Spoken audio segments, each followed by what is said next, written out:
Iran কি পারমাণবিক বোমা পরীক্ষা করে ফেলছে, বোমা কি বানায় ফেলছে? 2017 সালে উত্তর কোরিয়া যখন পারমাণবিক পরীক্ষা চালায় তখন 6.3 মাত্রার ভূকম্পন রেকর্ড করা হয়। এইটা ছিল বিস্ফোরণজনিত কৃত্রিম ভূকম্পন। গতকালকেও ইরানের সেমনানে 5.1 মাত্রার ভূকম্পন হয়েছে।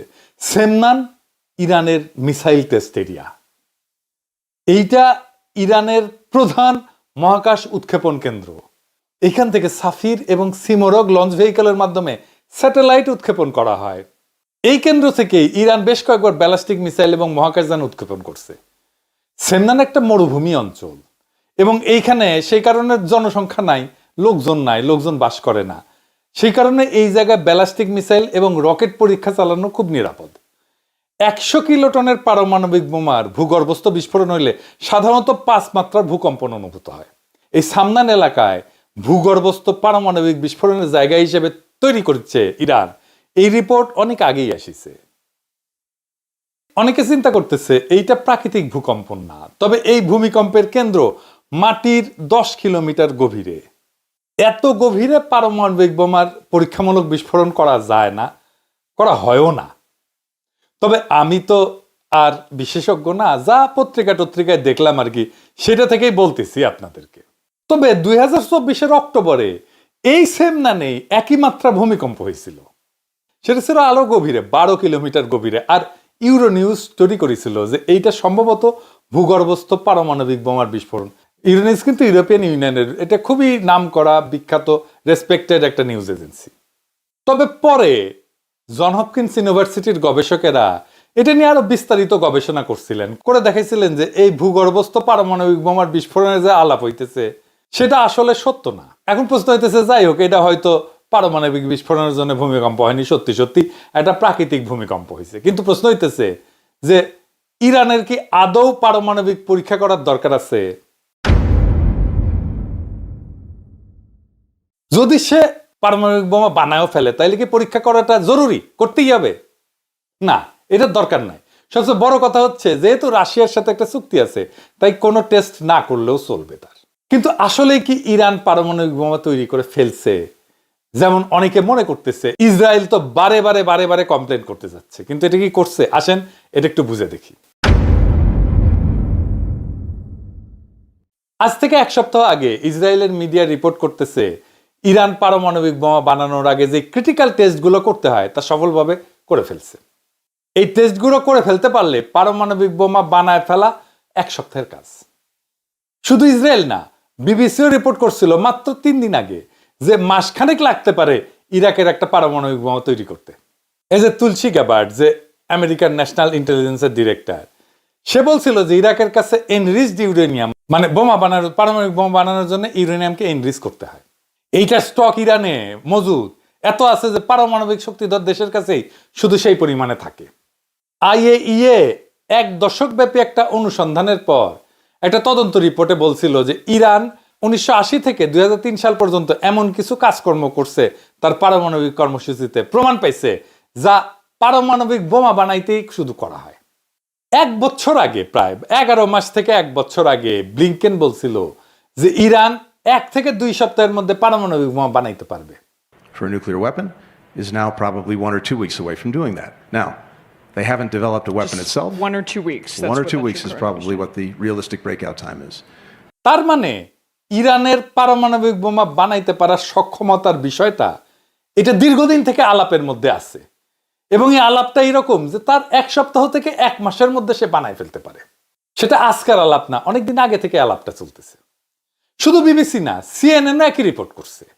2023 সালে আন্তর্জাতিক পরমাণু সংস্থা, এটা যেটা বললাম আইএইএ, হঠাৎ করে জানাই দিল যে ইরানের পরমাণু স্থাপনায় 83.7% মাত্রার সমৃদ্ধ ইউরেনিয়ামের চিহ্ন পাওয়া গেছে।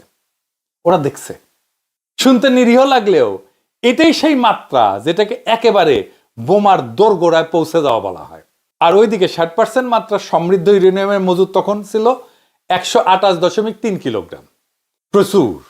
ইতিহাসে প্রথমবার এই পরিমাণ। এখানে শেষ না, পরের বছর আমেরিকা সরাসরি বলেই দিল যে ইরানের ব্রেকআউট টাইম, মানে বোমা বানানোর জন্য যতটুকু সময় লাগে, সেটা কমে এখন মাত্র 1 থেকে 2 সপ্তাহ হয়েছে। 1 থেকে 2 সপ্তাহ ভাই, যেন বাজার থেকে সবজি কিনে না ঝোল রাধার সময়। IAEA এর একটা সদ্য রিপোর্ট বলছে যে 60% মাত্রার সমৃদ্ধ ইউরেনিয়াম এখন ইরানের কাছে আছে প্রায় 408 কিলোগ্রাম। হিসাব করে বলছে যদি এইটুকু ইউরেনিয়াম আরেকটু ঠেলে আরেকটু সমৃদ্ধ করে ফেলা যায়, তাহলে এটা দিয়ে ইরান চাইলে একেবারে 9 থেকে 10টা বোমা বানায় ফেলতে পারে। মানে পুরা মধ্যপ্রাচ্যের রাজনীতির ঘড়িতে এখন একটা টাইমার সেট করা হয়েছে, ঘড়ির কাঁটা এখন টিক টিক করতেছে। তখন তেহরান ধীরে ধীরে বলতেছে বুম বুম বুম। কিন্তু এর মধ্যে একটা নিউজ আসছে যে ইরান একটা ইমপ্লোশন টেস্ট করে ফেলছে। কি সেটা? এটা একটু বুঝে দেখি। পরমাণু বোমার কার্যকারিতা যাচাইয়ের জন্য এটা একটা গুরুত্বপূর্ণ ধাপ। এর মাধ্যমে দেখা হয় বিস্ফোরকগুলা সঠিকভাবে একসাথে ফাটতেছে কিনা। অনেকগুলো বোমা একসাথে ফাটতে হয়, ফাটার পরে মাঝখানের কোর যেটা কেন্দ্র, ওই জায়গায় চাপ পড়ে, তারপরে পারমাণবিক বিস্ফোরণ শুরু হয়। এই সবগুলো একসাথে ফাটতেছে কিনা এই টেস্টটা করাটা খুব ক্রিটিক্যাল কথা। এই টেস্টটা করা খুবই গুরুত্বপূর্ণ। অনেক সময় এটা সাব ক্রিটিক্যাল টেস্ট হিসেবে করা হয়, মানে এমন ভাবে করা হয় যেন চূড়ান্ত নিউক্লিয়ার বিস্ফোরণ না ঘটে কিন্তু সংকোচনের সফলতা যাচাই করা হয়। এটা মানে এটা কি বুঝে দেখি, বিস্ফোরণ হলে ছুটে যায় চারিদিকে, তাই না? এটা হচ্ছে এক্সপ্লোশন। আর ইমপ্লোশন মানে হইতেছে বাইরে থেকে ভিতর দিকে ঢুকে আসে। এইভাবেই আসলে পারমাণবিক বোমা ফাটে। প্রথমে বাইরে থেকে একটা বিস্ফোরণ হয় যেটা ভিতর দিকে আসে, আর ভিতরে করে থাকে পারমাণবিক বোমা, সেটাকে ফাটায় দেয়। প্লুটোনিয়াম ভিত্তিক যে বোমা, এইটার জন্য এই ইমপ্লোশন টেস্টটা গুরুত্বপূর্ণ। এই ইমপ্লোশন টেস্টটা করে ফেলছে ইরান। হিরোশিমায় যে বোমাটা পড়ছিল ওইটা প্লুটোনিয়াম বোমা ছিল না, কিন্তু নাগাসাকিতে এটা প্লুটোনিয়াম বোমা ছিল। এই টেস্টটা গোপনেই করে দেশগুলা, কারণ পূর্ণমাত্রা পরমাণু বিস্ফোরণ আন্তর্জাতিক নজরদারিতে পড়ে। ইমপ্লোশন টেস্ট করতে পারলে বোঝা যায় একটা দেশ পরমাণু বোমা বানানোর চূড়ান্ত ধাপের কাছাকাছি চলে আসছে, এমনকি বোমা ফাটানো ছাড়াই। আর এই ইমপ্লোশন টেস্ট হইতেছে পরমাণু বোমার মেকানিজমের হৃৎপিণ্ডে ঢোকার শেষ রিহার্সেল। এটা যেন সেই মুহূর্ত যখন শেষবার একজন অস্ত্রের ট্রিগার চেক করে নেয়। ইরান, উত্তর কোরিয়া বা অন্য কোনো রাষ্ট্র যদি এটা সফলভাবে করে, তাহলে ধরে নিতে হবে ঘড়ির কাঁটা এখন আর ঘোরে না, এখন বাজে। ইরানে ইসরায়েল আক্রমণ করলে সে তার পারমাণবিক বোমা বানানোর কর্মসূচিকে ত্বরান্বিত করবে, এটা অনুমান করছিল সকলেই। সম্ভবত ইরান এই কাজটা করে ফেলছে। তাই এখন ট্রাম্পও বলতেছে আমাদের গোয়েন্দারা যে রিপোর্ট দিচ্ছে ইরান পারমাণবিক বোমা বানাইতেছে না, এটা ভুল। ট্রাম্প কইছে যে 2 সপ্তাহ টাইম চাই, তারপরে সিদ্ধান্ত নিব ইরানে অ্যাটাক করব কিনা।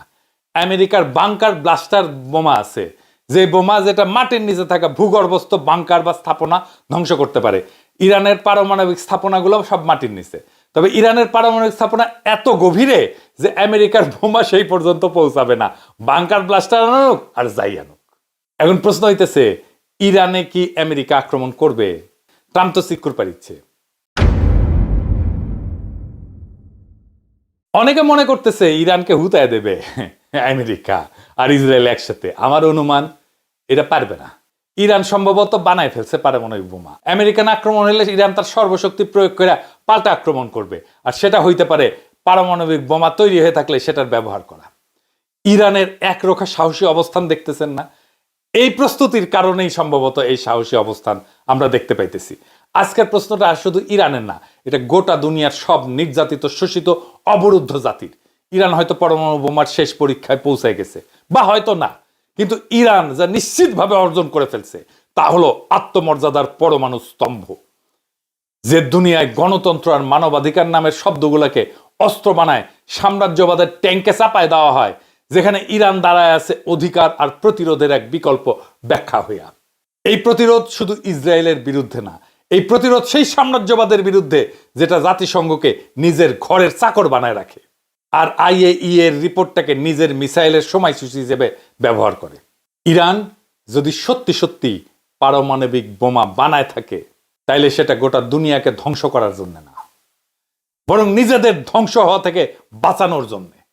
এটা ধ্বংসের প্রতিশোধ না, অস্তিত্বের প্রতিরক্ষা। অনেকে বলতেছেন আমেরিকা হামলা করবে, ইরান শেষ হয়ে যাবে। তাদের বলি, শেষ হয়ে গেলে ফিলিস্তিনের শিশুদের চোখে যে আগুন দেখো, সে আগুন কিভাবে এখনো জ্বলে? শেষ হয়ে গেলে ইরানের বৈজ্ঞানিকেরা কেন এখনো গোপনে কাজ করে? শেষ হয়ে গেলে এক জনপদের সাহস কিভাবে বিশ্বশক্তির রাডারে ধরা পড়ে? ইরান এখন আর শুধু একটা রাষ্ট্র না, ইরান এখন এক আইডিয়া, ইরান এখন এক চেতনা, এক সাহসের আত্মমর্যাদার দাঁতে দাঁত চেপে সহ্য করার, আবার দাঁড়ায় যাওয়ার চেতনা। একটা জাতির না, একটা সময়ের, একটা যুগের প্রতিনিধিত্ব করে এখন ইরান। কেউ যদি পতনের শেষ প্রান্তে দাঁড়ায় থেকে চোখে আগুন ঝরাইতে পারে, তাহলে পুরা দুনিয়ার রাজনীতির মানচিত্র বদলে দিতে পারে সে। মাথা উঁচু করে দাঁড়ায় থাকো ইরান। তোমার এই দাঁড়ায় থাকা এক একটা পারমাণবিক বোমার চাইতেও শক্তিশালী। তোমার পতন না, তোমার প্রতিরোধী হবে ইতিহাস। আর সেই ইতিহাস লেখা থাকবে, একটা জাতি যখন আত্মমর্যাদাকে জড়ায় ধরে, তখন দুনিয়ার সব মিসাইলও তার কণ্ঠ রোধ করতে পারে না। ইরানের লড়াইয়ে পরাজয় নাই, আছে শুধু প্রেরণা। তুমি আঘাত খেয়েও আবার উঠে দাঁড়াবে, কারণ তুমি ইরান, সাহস যার আর এক নাম। তো বিএনপির পররাষ্ট্রমন্ত্রী বানানোর লোক আছিল না, ভাড়ায় চালিত একজন পররাষ্ট্রমন্ত্রী নিচ্ছে। দেখেছেন না টেম্পু যেভাবে ভাড়ায় চালিত করে, উনকে এটা টেম্পু পররাষ্ট্রমন্ত্রী নিচ্ছে। সে কি করেছে? ইরানে আওয়ামী লীগে হামলা করেছে। ইরানের সর্বোচ্চ ধর্মীয় নেতা খামেনিকে তার পরিবার সহ মাইরা ফেলেছে আমেরিকার ইসরায়েল বোমা মেরা। আর বিবৃতি দিছে কি? কোনো শোক জানানো নাই, উল্লেখই নাই যে ওনারে মাইরা ফেলা হয়েছে। সকল আন্তর্জাতিক রীতি নিয়ম নীতি ভঙ্গ কইরা উল্লেখ নাই যে ইরানে বোমা ফেলা হইতেছে বৃষ্টির মতো, এবং বোমা ফেলা শুরু করছে আমেরিকা আর ইসরায়েল। এরা দেশের উপরে নির্বিচারে বোমা ফেলতেছে, বাচ্চাদের স্কুলে বোমা ফেলা, মাসুম বাচ্চাদেরকে মেরে ফেলতেছে, সর্বোচ্চ নেতাদের মেরে ফেলতেছে। তার উপরে বোমা মারা শুরু করছে আমেরিকা আর ইসরায়েল। আর বাংলাদেশের পররাষ্ট্র মন্ত্রণালয় বিবৃতি দেয়, তাদের এইসবের কোনো উল্লেখ নাই। এমনকি নিহত নেতার জন্য কোনো শোক নাই। আমেরিকা যে ভাষায় বিবৃতি দিছে, ইসরায়েল যে ভাষায় বিবৃতি দিছে, ইন্ডিয়া যে ভাষায় বিবৃতি দিছে, ঠিক একই ভাষায় বিবৃতি দিছে এই পররাষ্ট্র মন্ত্রণালয়, তারেক রহমানের পররাষ্ট্র মন্ত্রণালয়, খলিলুর রহমানের পররাষ্ট্র মন্ত্রণালয়। আমরা ওই বিবৃতিতে জালেমের কণ্ঠস্বর শুনি, ওই বিবৃতিতে ফেরাউনের কণ্ঠস্বর শুনি, ওই বিবৃতিতে আমরা নমরুদের কণ্ঠস্বর শুনি। সেই নুরুল কবির এইটাও সইতে না পেরা ইংরেজির স্ট্যাটাস মারিছে। ইংরেজি যেহেতু কইছে ঠিকই কইছে, তাই না? তো কইছেটা কি? বাংলায় কই লিখিছে, বাংলাদেশের পররাষ্ট্র মন্ত্রণালয় এবং তার সম্প্রসারণ হিসাবে বাংলাদেশ জাতীয়তাবাদী দল বিএনপি ইরানের বিরুদ্ধে আমেরিকা ইসরায়েলের অবৈধ আগ্রাসী যুদ্ধের বিষয়ে দেশের মানুষের অনুভূতিকে প্রতিনিধিত্ব করতে সম্পূর্ণভাবে ব্যর্থ হয়েছে। যেখানে এটা স্পষ্টভাবে সন্ত্রাসী হামলা ছিল, সেখানে পররাষ্ট্র মন্ত্রণালয়ের বিবৃতিতে শুধু আমেরিকা ইসরায়েলের অপরাধের নিন্দা জানাতেই ব্যর্থ হয়নি, বরং অপরাধী জুটির নামও উল্লেখ করা হয়নি।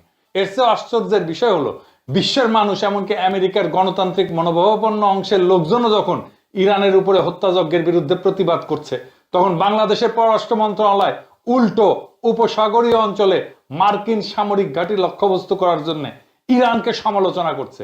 এটি আমাদের জন্য, বাংলাদেশের জনগণের জন্য অপমানজনক। এটি রাষ্ট্রের এক নৈতিক ব্যর্থতা, অগ্রহণযোগ্য, সম্পূর্ণ অগ্রহণযোগ্য। খুবই ভালো লিখেছেন উনি, উনারা ধন্যবাদ। উনি এখন হুশে আসিছে। কেন নুরুল কবির ভাই, আপনার ভাষায় তো মোনাফেক জামাত ক্ষমতা আসেনি, মানে নেন এটাও মানতে পারতেছেন না কেন? এটা বুঝতে পারেননি কেন এটা ঘটবে?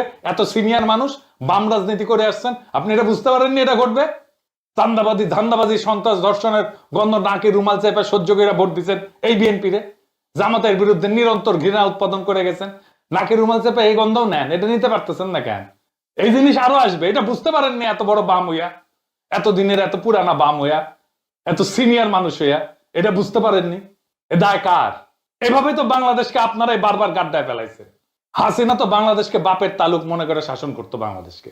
খলিলুর রহমানরা বাংলাদেশকে আমেরিকা, ইসরায়েল আর ইন্ডিয়ার দাস বানায় তারপর বিদায় নেবে। আমি বিশ্ব স্বাস্থ্য সংস্থার একটা জেনারেল অ্যাসেম্বলিতে পার্টিসিপেট করেছিলাম মেলা আগে। তো একটা সেশন ছিল জেনেরিক ড্রাগ নিয়ে। ওইখানে আমেরিকার যে পজিশন, এটা আমেরিকা ডিফেন্ড করতেছে না, কিন্তু চুপ করে বসে আছে আমেরিকানরা। চিল্লাইতেছে নাইজেরিয়ার প্রতিনিধি, নাইজেরিয়ার স্বাস্থ্যমন্ত্রী। তো আমেরিকান এরকম খলিলুর রহমানের মতো মাউথপিস বানায় রাখে বিভিন্ন জায়গায়, বিভিন্ন দেশে। খালি তো দোস্ত অজিত দোভালের দাওয়াত দিছে। দেখেন অজিত দোভাল আর খলিলুর রহমান মিলা কি তাণ্ডব চালায় বাংলাদেশে। এক রামে রক্ষা নাই, সুগ্রীপ্তার মিতা। হাসিনা সরকার তারেক রহমানের সরকারের চাইতে পররাষ্ট্রনীতিতে কয়েক গুণ ভালো ছিল। ইউক্রেনের টাইমে বিবৃতি দিছে না, ব্যালেন্স বিবৃতি দিছে না, পড়ে দেখেন। হাসিনার আমলে তো চীন, আমেরিকা, ইন্ডিয়া তারে ব্যালেন্স করে চলছে। ইন্ডিয়ার হেজিমনি ছিল, কিন্তু সে তো ব্যালেন্স করছে। চীন, ইন্ডিয়া, আমেরিকা ব্যালেন্স করছে না। এখন খলিলুর রহমান কি করবে? ইরান তো বাংলাদেশে তাদের এমবাসিতে শোক বই খুলিছে, ওটি খলিলুর রহমান যে সাইন করবে না? করবে না? ওটি শোক জানাবে না? ওই না শোক জানাবে, অবশ্যই জানাবে। তো বিবৃতিতে শোক জানাইতে হাগা কষা হয়ে গেছিল কেন? আসলে খলিলুর রহমান ধরে নিছিল ইরানের রেজিম চেঞ্জ হবে, বদলাবে, তাই উত্তেজনা ধরে রাখতে পারে না, আবেগ কাজ করেছে, বিবেক কাজ করে না। এখন খলিলুর রহমান কবে না আমি নির্দোষ দাবি করতেছি না, আমি যখন জানি আমি কেন নিজেকে নির্দোষ দাবি করব, আমি দোষী, তখন আমার আবেগে কাজ করছে, বিবেক কাজ করে নাই। বুঝেছে? সে বুঝতে পারে না ইরানের রেজিম এইভাবে বদলাবে না, যদি না ইরানের ভেতর থেকে প্রতিরোধ হয়। ইরানের ভেতর থেকে ইরানের জনগণ যদি রেজিম চেঞ্জ করে সেটা অন্য বিষয়। ইরানের লিডারশিপ পুরাটা ধ্বংস হয়ে গেল, ইরান লইরা যাবে। ইরানের সরকারকে ফেলায় দেওয়া অত সহজ না। ইরানে এর আগেও এমন ভাবে ইরানের লিডারশিপকে মেরে ফেলা হয়েছে অনেককে। ইরান পরে নাই, রেজিম চেঞ্জ হয় নাই, রেজিম বদলায় নাই। কি কি করা হয়েছিল আসেন সেটা দেখি ইতিহাসে, তাইলে বুঝবেন এখন যেটা ঘটছে সেটা আগেও ঘটছিল। অনেকে বলতেছে ইরানের মধ্যে ইসরায়েলের গোয়েন্দা সংস্থা ঢুকিছে। হ্যাঁ ঢুকিছে, এটা আজকের কথা না, অনেক আগে থেকেই ঢুকিছে। 1981 সালের 28 জুন ইরানের বিপ্লবী ইসলামিক রেভলিউশনারি পার্টির হেডকোয়ার্টারে উচ্চ পর্যায়ের একটা গুরুত্বপূর্ণ মিটিং এর সময় বোমা বিস্ফোরণে ইরানের প্রধান বিচারপতি এবং খোমেনির পর দ্বিতীয় গুরুত্বপূর্ণ ব্যক্তি আয়াতুল্লাহ বেহেশতি, আয়াতুল্লাহ মন্তাজারি এবং 4 জন ক্যাবিনেট মেম্বার, 27 জন মজলিসের সদস্য মানে আইনসভার সদস্য মানে সংসদ সদস্য নিহত হয়। তার একদিন আগে 27 জুন 1981 সালে আলী খামিনি মানে যিনি মারা গেছেন, উনি তখন রেভলিউশনারি গার্ডের সুপারভাইজার ছিলেন, ডেপুটি ডিফেন্স মিনিস্টার ছিলেন। উনি একটা বক্তৃতা দিতে যে টেপ রেকর্ডারের মধ্যে বোমা লুকায় রাখা হয়েছিল, সেটা বিস্ফোরিত হয়, সেই যাত্রা প্রাণে বেঁচে যায় কিন্তু চিরস্থায়ীভাবে পঙ্গু হয়ে যান। ওনার কিন্তু ডান হাত চিরস্থায়ীভাবে প্যারালাইজ, ডান হাত নড়ত না কিন্তু। দেখেন ওই নিউজ দেখেন। উনি যে এইভাবে শহীদী মৃত্যু বরণ করছেন শুধু ইরানে না সারা দুনিয়াতে উদ্দীপ্ত করছে তার হিসাব নাই।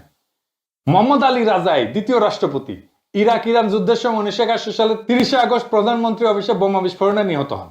মোহাম্মদ জাভেদ বাহনার তৎকালীন প্রধানমন্ত্রী একই হামলায় নিহত হন, সাথে 6 জন আরো উচ্চপদস্থ কর্মকর্তা নিহত হন। ইরান ইরাক যুদ্ধের অন্যতম সফল সমন্বয়ক জেনারেল সৈয়দ আলী সিরাজি 1999 সালে উনিও নিহত হন, ওনাকেও মেরে ফেলা হয়, অ্যাসাসিনেট করা হয়। এই যতগুলো হামলার কথা বললাম সবগুলো হামলা করে একটা চরম বামপন্থী মার্কসিস্ট ইরানি সংগঠন মুজাহিদিন আখালেক, সংক্ষেপে MEK। ইরানের বিপ্লবের পর এরাই খোমেনির বিপ্লবী সরকারের সবচেয়ে বড় আভ্যন্তরীণ প্রতিদ্বন্দ্বী ছিল। উপরের এত সব বিশাল হামলা আর সফল অ্যাসাসিনেশনের পরেও খোমেনির এই রেজিম ভালোভাবেই টিকে যায়, এবারও যাবে ইনশাল্লাহ। এই ইতিহাস খলিলুর রহমানের মনে জানা নেই। খালি 1981 সালে MEK খোমেনি সরকারের প্রায় 650 সদস্যকে অ্যাসাসিনেট করে, 650, একজন দুইজন না। MEK এত কিছু করার পরে রেজিম ফল করাইতে পারে নাই। আর আমেরিকা ইসরায়েল ভাবতেছে কিছু জেনারেল লিডারকে বিমান হামলায় মারলে রেজিম ফল করবে, হ্যাঁ এতই সোজা। হ্যাঁ MEK আমেরিকা ইসরায়েলের চেয়ে বেশি ডেঞ্জারাস ছিল, কারণ তারাও ইরানি এবং সফলভাবে ব্যাপক আকারে রেজিমকে তারা ইনফিলট্রেট করছিল। ওই জায়গা থেকে উঠে আসছে ইরান, আবারও আসবে। শিখেন ওদের কাছ থেকে মেরুদণ্ড কাকে বলে, মর্যাদা কাকে বলে, বীরত্ব কাকে বলে, আত্মসম্মান কাকে বলে।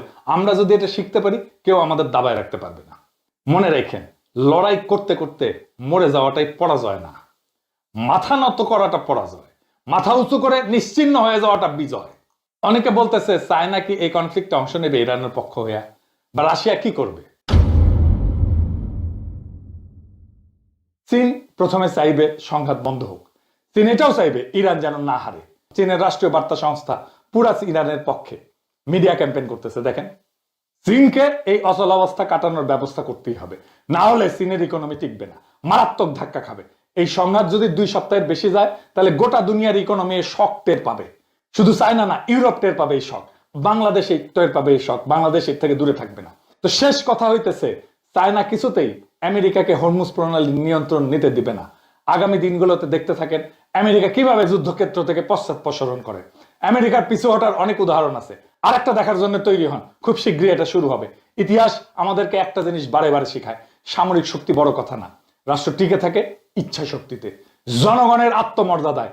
ইরান সেই ইচ্ছা শক্তি দেখাইছে বহুবার। 5000 বছরের সভ্যতা এত সহজে মাথা নত করবে না। আর এই যুদ্ধটা কেবল ইরানের না, এটা আসলে ভবিষ্যতের পৃথিবীর যুদ্ধ। সুপ্রিমেসি থাকবে কার হাতে, আমেরিকার ইসরায়েলের হাতে নাকি বাকি বিশ্বের হাতে? আমরা এর ফল দেখব আগামী দিনগুলোতে। আমেরিকার ইসরায়েলের কর্তৃত্ব, তার মাতব্বরীকে পরাজিত করাটাই